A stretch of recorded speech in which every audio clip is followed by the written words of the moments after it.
Buongiorno a tutti, qui è Sigmoni e benvenuti in questo nuovo video della serie dove recensisco il primo volume di una light novel per vedere se può dare origine ad un qualcosa di interessante da leggere oppure se è la solita fuffa senza alcun reale motivo di esistere uscita dal panorama light novelistico nipponico. In realtà, il video di oggi è un po' una cosa diversa rispetto agli altri episodi, ma prima di tutto un grande ossetto a tutte le note che mi ero preso sul telefono e che sono andate scomparse causa corruzione di dati. Il vostro lavoro verrà ricordato.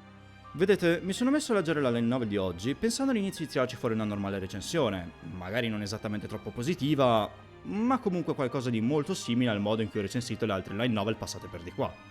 Invece, quello che ho trovato davanti agli occhi mi ha fatto ripensare completamente a questo. In primis, però, introduciamo il titolo che sarà oggetto di codesta dissertazione, che ho come l'impressione che sarà un po' lunga, e creiamo un po' di contesto. Come da titolo, la light novel di oggi è Chronicles of the Hidden World How I Became a Doctor for the Gods, anche chiamata in giapponese Kakuryo Shinjuki Isekai de Kamisama no Oisha-san Hajimemasu.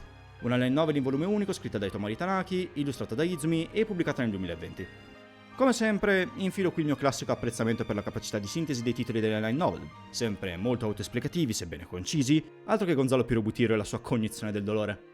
Questa light novel ha anche un adattamento manga formato all'incirca da 3 volumi.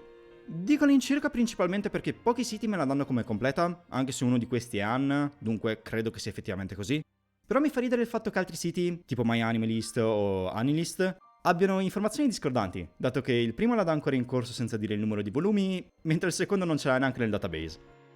Credo si possa asserire dunque che questa serie è giusto un po' oscura e, onestamente, avendo solo un volume della light novel e poco altro a suo nome, non mi aspettavo altro. A parte la sua versione manga, questa serie non ha nessun adattamento anime, non che servisse a sottolinearlo credo, ma lo dico giusto per essere chiari e completi. In questo video considererò la versione inglese edita da Yempress, perché sì, apparentemente una light novel conclusa di brutto dopo un volume doveva assolutamente essere licenziata al di fuori del sollevante. Questa non è Kadokawa che dà i suoi scartini alla sezione inglese, sperando di raccimolare 2 spicci dalla vendita di un prodotto fallimentare. No, assolutamente no, non sia mai.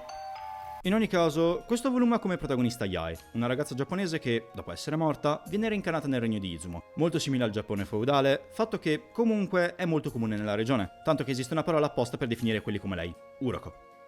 Queste sono persone che, dopo essere state reincarnate, hanno ancora i ricordi della loro vita passata, ma col passare degli anni si dimenticano del loro passato e iniziano a vivere come persone normali, almeno dal punto di vista degli abitanti del luogo. Dopo essere rinata, Yae viene adottata dal capovillaggio della provincia di Kika. Lei però è diversa dagli altri Uroko, dato che le sue memorie della vita passata non sembrano scomparire e per questo è ostracizzata da tutte le persone intorno a lei, inclusa la sua stessa famiglia. Questo accade anche perché lei è in grado di curare una determinata malattia tipica della regione che affligge cose e persone, la quale le deforma e trasforma in esseri malvagi e ha come sintomo il fatto che tutte le persone intorno a loro iniziano a dimenticarsi del loro nome, mentre Yae invece se le ricorda. E questo è molto importante, dato che l'unico modo per curare questa malattia è diffondere di nuovo nel mondo il nome di quella determinata cosa tramite un rituale chiamato appellation, così da riassociare l'essenza dell'oggetto/persona afflitta ad una rappresentazione linguistica. In poche parole, Yae è una prof di logica. Inoltre, se una deformation non dovesse essere curata, allora c'è il rischio che inizi un'epidemia della stessa che potrebbe colpire indiscriminatamente anche altre cose e persone. Per questi motivi, a lei è affidata anche una cerimonia religiosa che dovrebbe calmare un dio caduto, ma in una di queste cerimonie, le cose vanno storte e Yae si ritrova attaccata dalla divinità, solo per ritrovarsi il giorno dopo nel suo letto con una strana spada nera senziente vicino a lei. E da qui inizia tutta una sequela di eventi che la porterà, come dice il titolo, a diventare il dottore di 2 dei, Arai e Sui, con il primo che le chiede di curare il secondo. Ora, perché questo video dovrebbe essere differente dagli altri? Beh, perché normalmente negli altri discuto con calma dei vari elementi che compongono la light novel e la giudico alla fine. Ma qui c'è una cosa da dire subito. Questa light novel ha diversi problemi. Ok, con calma. Questa può essere considerata un'affermazione forte e che sembra essere lì per condizionare il vostro pensiero, ma questo non è. Essa è e rimane la mia opinione. Il problema è che questa light novel ha genuinamente delle cose interessanti, ma sono affossate da un'infinità di altre cose raffazzonate e fatte davvero male, e dal fatto che molte di loro non hanno esattamente una spiegazione del perché della loro esistenza. Per questo motivo non credo di poter definire questo video una vera e propria recensione, quanto più un punto di vista sulla serie, e proprio per questo motivo ci saranno anche dei momenti in cui farò degli spoiler. Ovviamente dirò quando ciò succederà, dunque, se per qualche motivo avete intenzione di leggere la light novel, potete skippare al timestamp indicato per evitare qualsiasi voglia tipo di spoiler. Detto questo, direi di iniziare direttamente a discutere della storia, dunque capitolo 1, storia. Ora, la prima cosa da affrontare è il fatto che questa serie ha un solo volume. Dunque bisogna vedere se essa è un qualcosa di autoconclusivo pensato proprio per essere rilasciato in un solo volume o se invece è stata pensata come una serie che, per qualche motivo, è stata poi tagliata dopo il primo volume. Ed è con sommo dolore che vi annuncio che, sfortunatamente, è evidente come questa dovesse essere una serie in più volumi. Difatti, l'ultimo capitolo serve proprio a questo, a gettare le fondamenta per il proseguo della serie, gettando le basi anche per un ulteriore sviluppo di due dei personaggi principali, Sui e Arai, i quali in questo volume sono più fonte di misteri che di altro fatto che mostra come questa serie dovesse proseguire aggiungendo dettagli. A questo concorre anche un world building interessante ma dannatamente vuoto a livello di spiegazioni. Tante cose sono mostrate, vengono ben descritte, ma non vengono spiegate. In generale, nulla del mondo di Izumo è spiegato davvero. Non si sa perché gli Uruko esistono, non si sa perché il mondo sia disseminato di mysteries, ovvero di oggetti provenienti dal mondo moderno che assumono dimensioni gargantuesche. Non si sa perché gli oggetti e le persone soffrono di deformation, ovvero di quella malattia per cui le persone e le cose si trasformano perdendo l'associazione tra la loro essenza e la loro forma e nome. E queste sono solo alcune delle cose lasciate lì in un limbo. In generale, si sa veramente poco di questo mondo, ed è un peccato, perché è questo il punto di maggiore interesse di questo volume. Il mondo è genuinamente interessante e, se fosse stato sviluppato meglio, sarebbe risultato ancora di maggiore impatto. Mi dispiace che l'autore non sia riuscito a evidenziare di più il tutto, perché le fondamenta ci sono e sono di buona qualità.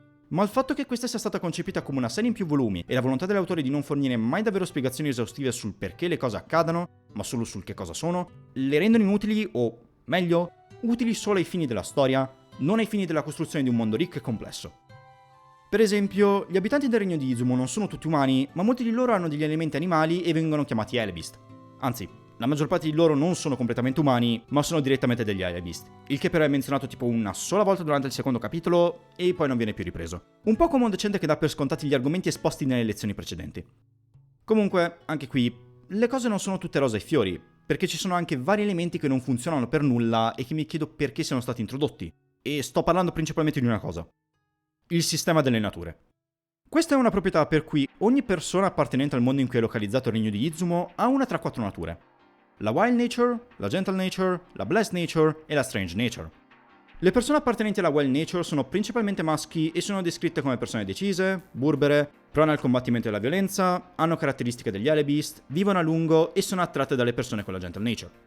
Quelle aventi una Gentle Nature sono principalmente donne e, come è intuibile dal nome della loro natura, sono persone gentili che non amano i conflitti e le persone con una natura wild. Quelle con natura Blessed posseggono poteri divini e, a quanto dice il libro, sono in grado di usare la magia. Per questo motivo questa natura è molto rara e, inoltre, essi non vanno d'accordo con l'ultima natura, la Strange, su cui, tuttavia, non sono forniti molti dettagli. Viene solo detto che hanno una vita più corta del normale, che tutti sono attirati da loro e che sono i più deboli tra le 4 nature. In più ne esiste una quinta, i Natureless, che sono, indovinate un po', senza natura. Dunque, essendo fuori dal sistema, vengono ostracizzati da tutti. Potete indovinare, credo, di che natura sei Yae, ma ne parleremo a tempo debito. Come si fa a vedere se una persona è di una determinata natura? Ma è ovvio. Dalla loro aura oppure dai loro occhi, più precisamente dalla loro iride, che domande. Perché tutto questo vi starete chiedendo? The memes. Ora, per cosa viene usato questo sistema? Beh, determina in primis gli elementi della personalità di una persona. Blah, determinismo. I don't like it. E, a quanto pare, per l'urbanistica. Dato che in ogni regione abitano solo persone di una specifica natura, anche se, tecnicamente, anche persone di una natura diversa possono vivere in regioni non in linea con la loro nell'ambito di matrimoni tra nature. Sapete che vibe mi dà questo sistema? Mi sembra molto le fazioni di Divergent, se qualcuno se lo ricorda ancora. E già quelle facevano ribrezzo per la loro semplicità e, in pratica, inutilità. Dunque questo vi può dare un'idea di come questo sistema possa essere rilevante nell'ambito di Chronicles of the Hidden World. Seriamente, io non so per quale motivo questa cosa sia stata creata, dato che, davvero, non serve a molto e sarebbe potuto essere totalmente assente e avresti comunque potuto giustificare ciò che la trama stava cercando di fare con altri argomenti meno soprannaturali più sensati, ma ho il sentore che l'autore l'abbia inserito semplicemente perché pensava fosse un'idea interessante e l'abbia buttato lì tanto per. In generale, il feeling che questa line novel dà è di essere stato il parco giochi dell'autore, che ci ha buttato un po' tutto quello che voleva. Chiamano? Check. Soprannaturale? Check. Protagonista inutile? Check. Yuri? No, mi dispiace, quello non è sulla lista. Don't fuck with this, Senator!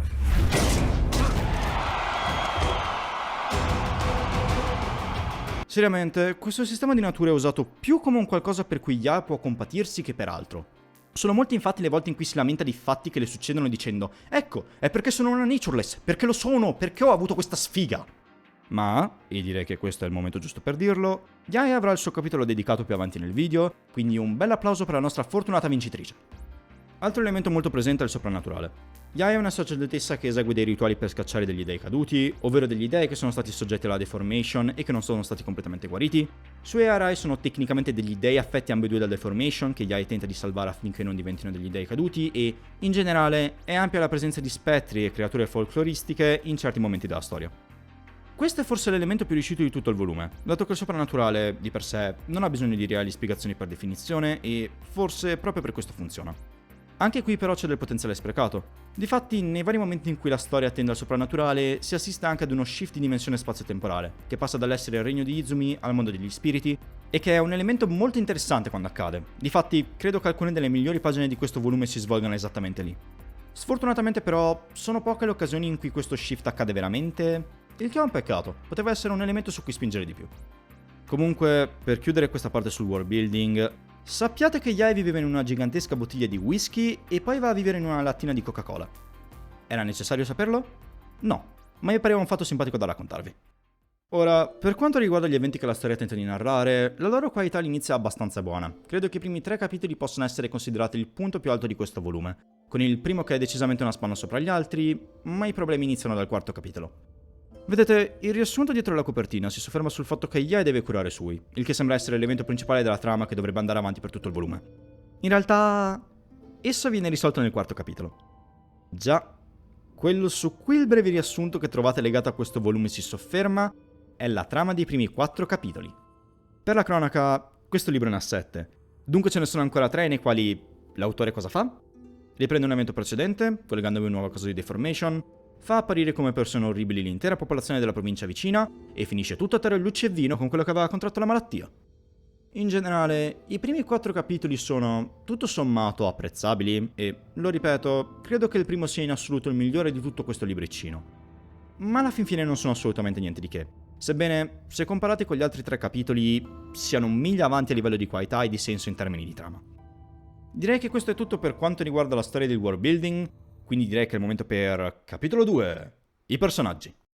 Ora, a livello di personaggi abbiamo principalmente 3 persone di cui parlare, Yae, Sui e Arai. Yae, come già detto, avrà la sua sezione personale, dunque parliamo di Sui e di Arai.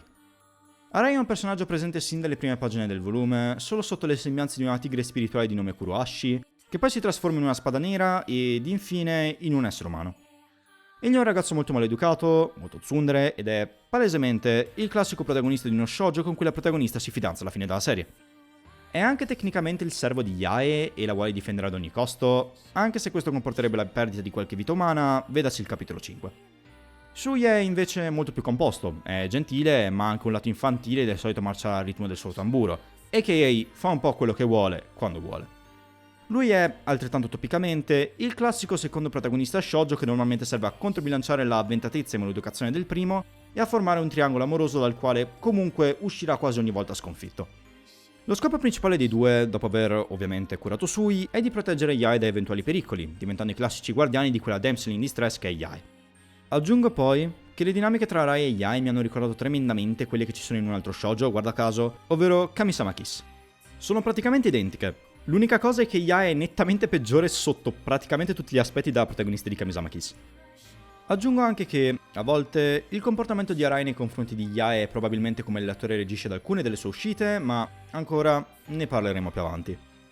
Per il resto, ci sono alcuni personaggi secondari che non hanno troppo risalto, ma riescono comunque ad ottenere una caratterizzazione più che sommaria, ma comunque estremamente essenziale.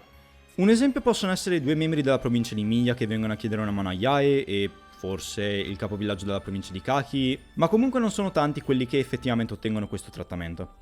Per esempio, la figlia del capovillaggio della provincia di Kaki, Oshiro, appare in diverse scene, ma non è davvero mai troppo caratterizzata. È sempre presentata come una sorta di persona perfetta, quasi una Mary Sue per certi versi, ma questo è tutto.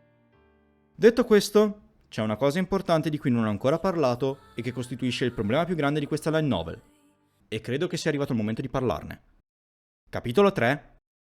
Yae. Yae, oh Yae. Tu sei la ragione per cui questo video non è una normale recensione, ma un video molto più complesso. Vedete, Yai ha un grandissimo problema che può essere descritto come essere un concentrato di personalizzazione, inteso come bias cognitivo per cui lei vede molte delle cose che le accadono come legate alla sua persona, specialmente per quanto riguarda gli eventi della sua vita passata, dell'essere un palese people pleaser e di una yes woman, e di assoluta mancanza di autostima. Tutte cose che rendono alcuni passaggi in cui deve prendere una decisione o relazionarsi con le situazioni che le accadono intorno altamente insopportabili. Più che un essere umano, Yai sembra essere un automa che, per compiacere tutte le persone attorno a lei, è disposta anche ad andare al patibolo. I Figeni almeno avevano una ragione per farlo. Yai non ce l'ha. Il grande problema di Yae, per fare un sunto, è quello di non sembrare una protagonista che serve per la trama, ma come qualcuno che per caso ha le capacità che servono alla storia per andare avanti.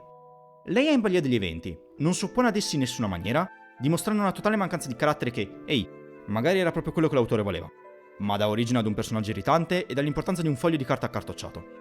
Davvero, datene uno psicologo. Le serve dopo essere stata abbandonata a morire da quelli che l'avrebbero dovuta sposare e dopo che le hanno anche inflitto una maledizione mentre lei cercava di aiutarli. Inoltre, ogni volta che si parla del suo passato è sempre in maniera autocommiserante, del tipo Oh, io ero sempre l'ultima persona a venire salutare al mio posto di lavoro, come se fossi stata solo una comparsa. oppure Oh, il mio ex è più felice adesso con una nuova ragazza, non mai ricordavo solidez con mica mi fa con lei. ragazza, c'è un limite all'autocommiserazione e tu l'hai definitivamente superato. Considerate che quando invoca per la prima volta Rai, letteralmente si sfoga con lui del fatto che nella sua vita passata non fosse considerata importante da nessuno, dando prova anche di un po' di egoismo. Dopotutto, non puoi pretendere che a tutte le persone intorno a te interessi di te in particolare, specie se non sono tuoi amici o tuoi parenti. E di immobilismo, dato che sembra non abbia fatto niente per tentare di cambiare questa situazione, se non diventare una yes woman che tenta in ogni modo di farsi piacere dagli altri. Spoiler? Non è la maniera giusta di porsi, così ci si crea solo problemi e nient'altro. In tanti momenti sembra davvero ridursi ad una damsel in distress che deve essere aiutata da Rai per uscire da determinate situazioni.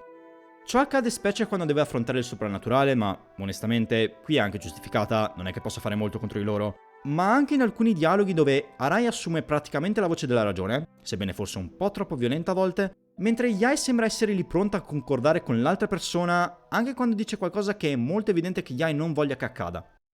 Ah, sì, poi c'è il fatto che si lamenta della disgrazia di essere stata reincarnata come una natureless, e il fatto che anche in questo mondo nessuno la voglia per questo, ma ne ho già parlato in precedenza. E questo è il momento per un paio di spoiler. Se non volete saperne nulla, skippate al timestamp visibile sullo schermo. Altrimenti, benvenuti nella galleria di momenti in cui direste a Yae di prendere in mano la sua vita. Pronti? Allora, durante il secondo capitolo, Yae viene notificata dal suo padre adottivo, il capovillaggio di Kaki, che sarà tra le donne che verranno date in matrimonio alla provincia di Miglia, nonostante sia una natureless. Dunque è molto probabile che chiunque sia il suo marito destinato la rifiuti e non la sposi. Tutto questo è fatto in chiave di un disegno che il capovillaggio ha, e Yae lo capisce, ma invece che combattere per qualcosa che è piuttosto chiaro che non voglia, si rassegna ed accetta. E indovinate che succede? Il gruppo contenente le spose e gli sposi viene attaccato da delle creature sovrannaturali, le persone della provincia di Miglia scoprono che Yae è una natureless e la lasciano morire come un'esca per poter fuggire. Ma non è tutto, perché poi, nel capitolo 5, le stesse persone che l'hanno abbandonata ritornano a farle visite nel luogo in cui si è stabilita con Suei Adarai per chiederle aiuto, non esattamente scusandosi di quello che hanno fatto e, anzi, dicendole che il popolo crede che la ondata di malattia che li ha colpiti sia colpa sua, obbligandola dunque ad accettare per senso di colpa, nonostante Rai le urli praticamente in faccia che non ha alcuna ragione per accettare, né deve sentirsi costretta a farlo, dato che praticamente quelli che l'hanno lasciata morire non è che abbiano poi tanto il diritto di chiederle aiuto. Inoltre loro stessi, quando lei accetta, non vanno a tutta velocità verso la città, dicendo che non vogliono sforzare i cavalli e che tanto non è urgente. Quindi, voi siete venuti praticamente a prelevare Yae, non vi siete scusati per averla usata come esca, accetta, in tutto questo, di darvi una mano nonostante con uno schiocco di dita Rai vi avrebbe fucilati in mezzo secondo, e avete anche l'ardire di dire che tanto non è una cosa urgente? Ecco, a volte non si capisce se Yae sia effettivamente una vittima degli eventi e delle persone intorno a lei, o se ci si getti a capofitto in queste situazioni ingrate. Altri due eventi per farvi capire quanto Yae sia in modalità autopilot. Mentre è nella provincia di Miglia a curare il malato di deformation, il capovillaggio le fa giusto un po' intendere che, se rimane, verrà giusto un po' forzata a sposare uno tra i due che sono andati a prelevarla, e quando Sui e Arai glielo fanno notare, lei dice una cosa del tipo «Vabbè dai, è un matrimonio politico, ci sta». Il che fa andare in escandescenza Rai, giustamente oserei dire. Infine, Yae scopre che Hotaru, il malato di deformation, è in questo stato per una maledizione. Ma poi è lei che si ritrova ad avercela addosso e, dopo averla sciolta, si scopre che il capovillaggio di Miya, per paura che Kita scoprisse la verità sul fatto, ovvero che avevano rubato una reliquia ad un dio e che, per questo, è diventata maledetta ed ha aumentato esponenzialmente il numero di malati di deformation della zona, l'hanno drogata e le hanno spostato la maledizione addosso. La cosa divertente è che la sua reazione è una cosa del tipo: "Oh, che burloni, mi hanno messo una maledizione addosso, ma sì, dai, li perdono." Che non so se mi faccia ridere o piangere. Sul serio, Yae, get yourself together, please. Credo seriamente che Yae sia uno dei peggiori protagonisti che io abbia mai avuto il dispiacere di incrociare. Spero che l'autore fosse al corrente della persona che ha creato, altrimenti, well, non so che cosa dire.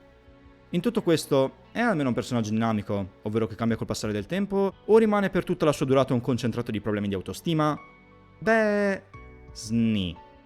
Tecnicamente verso le ultime pagine del volume c'è una sua piccola evoluzione da people pleaser a persona che vuole veder sorridere le persone intorno a lei perché la rende felice, il che, lo so, sembra un altro modo per chiamare un people pleaser, ma tecnicamente è qualcosa di diverso e riesce a capire che adesso ha un posto a cui appartiene con delle persone che, in teoria, le vogliono abbastanza bene, ma alla fine sembra ancora il personaggio che era all'inizio del volume. Non dico che rimanga immobile come personaggio, ne ho visto alcuni che possono essere definiti tali e che davvero non hanno nessun'ombra di character development in loro, ma allo stesso tempo, per la maggior parte della line novel Yae rimane la stessa persona che era all'inizio del volume. La sua semi-trasformazione avviene davvero nelle ultime pagine e non è nemmeno completa, se considerate che la storia della maledizione, una delle cose dette nella parte spoiler, accade proprio in esse. Con questo, però, direi che possiamo concludere questa grande parentesi sul personaggio di Yae ed andare avanti con le ultime cose. Dunque, capitolo 4, miscellanea. Parlando dello stile dell'autore, non c'è molto da dire sull'argomento. È molto normale, non è qualcosa di particolare o di memorabile, ma ho anche visto di gran lunga di peggio nella mia vita, dunque non mi sento di commentare troppo. L'autore si comporta abbastanza decentemente anche nella presentazione degli eventi, anche se le poche scene d'azione che sono presenti nel volume sono i punti in cui sicuramente si comporta in maniera peggiore e, beh, i momenti introspettivi di autocommiserazione di Yae sono anche un po' troppo frequenti.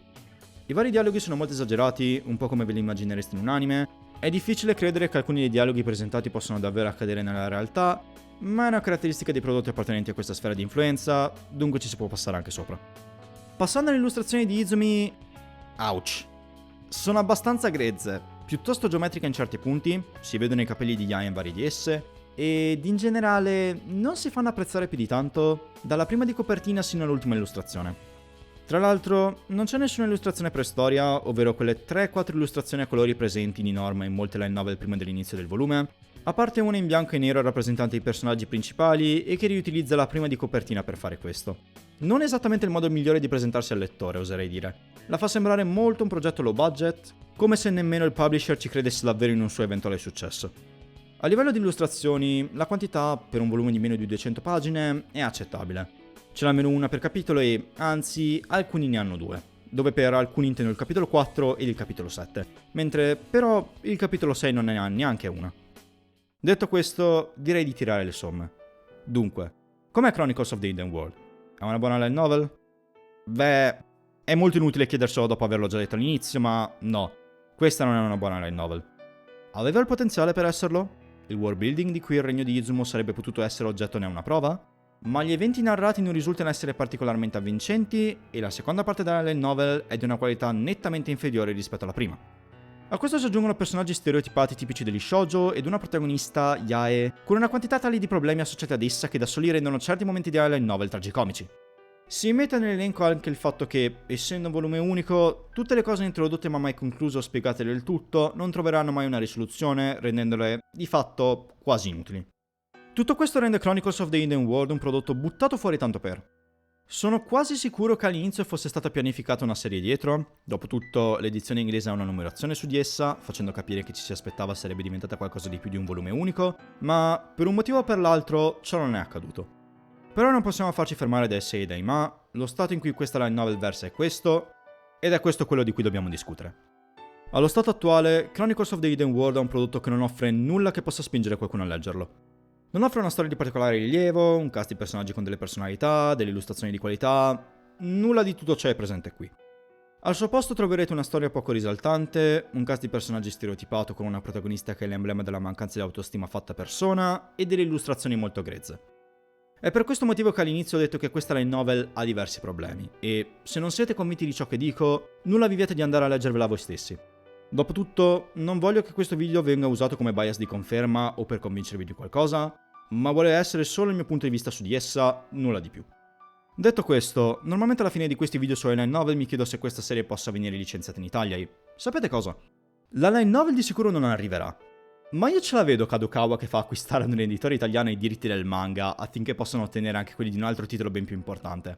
È qualcosa che apparentemente i publisher giapponesi hanno già dimostrato più volte di fare con gli editori italiani e credo anche esteri, dunque non mi sorprenderebbe se ciò dovesse accadere. Ciononostante, se io fossi un editore, licenzierei una tra le due? Non credo. Sia per una ragione di qualità, sia perché, non credo che venderebbero, ma questo è più un sentimento a pelle che altro.